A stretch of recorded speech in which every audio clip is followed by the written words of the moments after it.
Well, me, my dad, and my brother, we first went in 2017 just to watch and have fun. Wasn't taking anything too serious. At the time, I was just taking a few photos just as a hobby. And then a few years down the line, I was taking photos a lot more serious, and I got into the Ignite program at VHS. I started emailing people from like the mountain where the event is taking place. So eventually when I got to the head, like ESPN marketing and photography people, they told me that I'd be all good after I fill out all the forms, that I just need a press release form.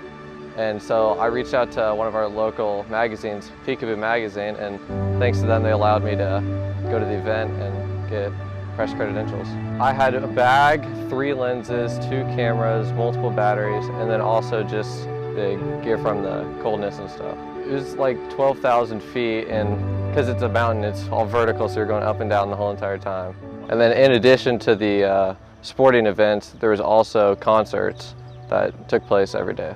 The credentials allowed me to, in front of the barrier, so there was like the crowd and stuff, but they're blocked off by a barrier, obviously, so they can't get to the stage. So I was between the barrier and the stage. Like before the concert started out, specifically with the Alessa one, I got there early to make sure like I get all that pre-game stuff. And I was talking to some of the crowd people, and I was like, whenever he runs out, I want you guys to go crazy. And so as soon as they came out, they were jumping up and down. I pointed the camera at them. But I have done some like graphic design work for artists like the Ray Sherman, who was there, one of the artists, Sway Lee, for that group. I've done some graphic design work for him. Well, they start at the top of the hill, go down for about, I'd say 50 feet, and then they launch 100 feet into the air and do their tricks. Yes, I talked to a few of them after their events because I kind of like the front row access. So I'd get to talk to them after, obviously after the big ESPN people, but still I got to ask them how it was going and took some pictures. Each night I was averaging about 2,000, and then at night I'd go through them, delete the bad ones, and then get the good ones edited for the next day.